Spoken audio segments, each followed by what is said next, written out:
Mesdames, Messieurs, Madame Corinne Barbe. C'est toi.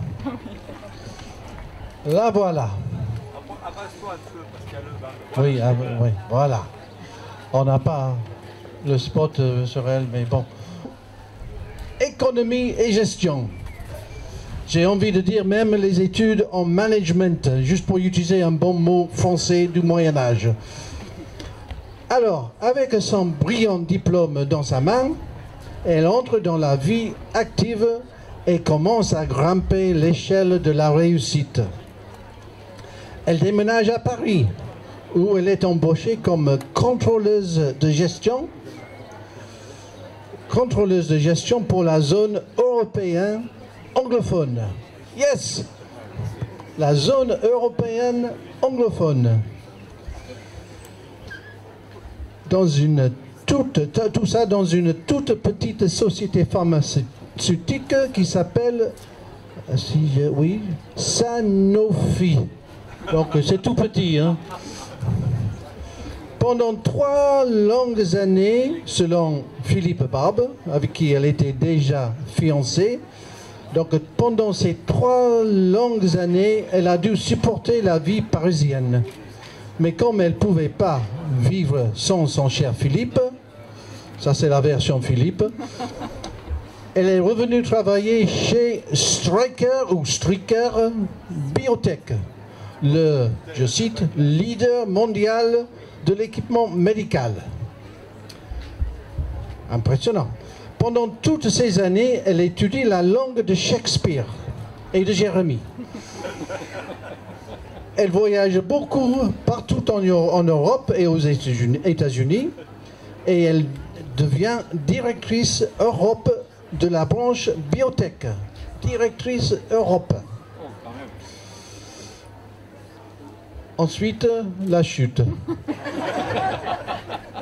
Elle se marie avec son cher et tendre. C'est ça la chute.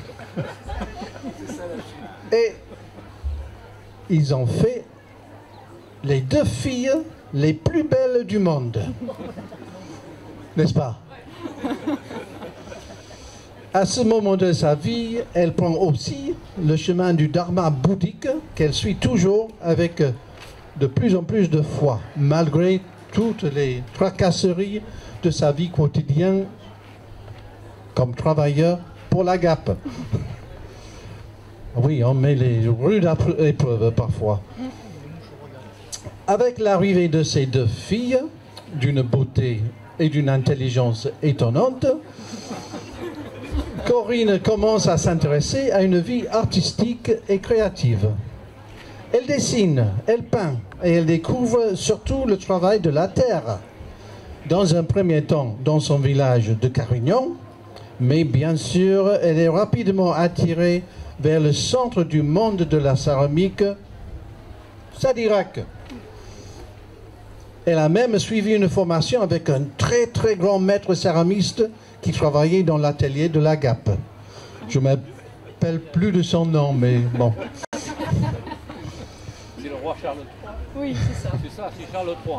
Comme l'envie de devenir riche ne l'a jamais quittée, au moment où elle a été headhunted par l'association AGAP, qui lui propose un poste avec un salaire astronomique et la possibilité de travailler avec des gens extraordinaires de l'association des gens et amis de la poterie, elle saute sur l'opportunité et elle devient contrôleuse de gestion de la Gap pour la zone européenne anglophone et francophone. Avec une responsabilité énorme de garder son président et ses intervenants sur le bon chemin. Elle impose une gestion rigoureuse, une vie associative incroyablement disciplinée. Sa maîtrise de la langue anglaise lui a permis de décrypter et de supporter l'humour de son président. Et sa connaissance, ça c'est selon son mari, sa connaissance en pharmaceutique l'a aidé à tenir dans le temps. Déjà, ça fait 15 ans de travail acharné. Mais aujourd'hui, je pense qu'elle est arrivée au sommet de ses ambitions. Elle est déjà très très riche grâce au salaire élevé, très élevé même, de son poste. Mais depuis plusieurs années, elle m'a confié quotidiennement que la seule chose qui lui manque dans sa vie professionnelle, la seule chose qui l'empêche de dormir et qui travaille dans sa tête, enfin la seule ambition qui lui reste est d'être intronisée dans le confrérie des cruches vénérables sadirakaises.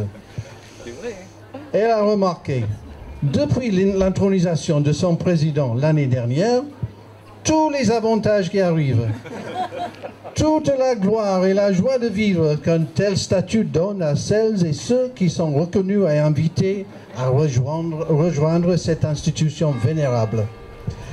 Eh bien, Corinne, ta journée de gloire et de joie est là, car aujourd'hui, tu deviens une cruche vénérable de Sadirac. Toutes mes félicitations.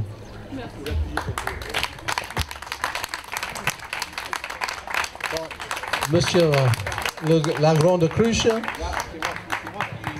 qui fais jurer quand même. Hein. Ah oui. Attention, c'est pas n'importe qui.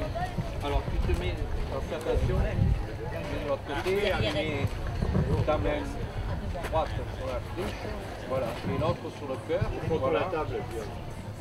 Voilà. À peu près. À peu près, voilà. Alors, c'est maintenant le moment le plus délicat, quand on devient cruche. Il faut que tu répètes avec moi, en premier, je suis une cruche. Je suis une cruche. Je serai une cruche. Je serai une cruche.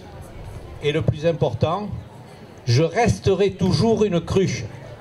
Je resterai toujours une cruche. Mais sadiracaise. Sadiracaise, évidemment. Évidemment. Voilà. Merci Corinne d'avoir accepté le jeu, d'être une cruche. Alors, je te remets une petite cruche que j'espère que je verrai sur ton bureau. Voilà. Et et monsieur le maire te remet un vin sadiraqué. Je ne sais pas s'il est sadiraqué, mais il est au moins des cruches. Voilà. Vin de cruche sadiraquaise. Voilà. Pressé spécialement pour toi. Merci. Elle fait la gestion des cruches.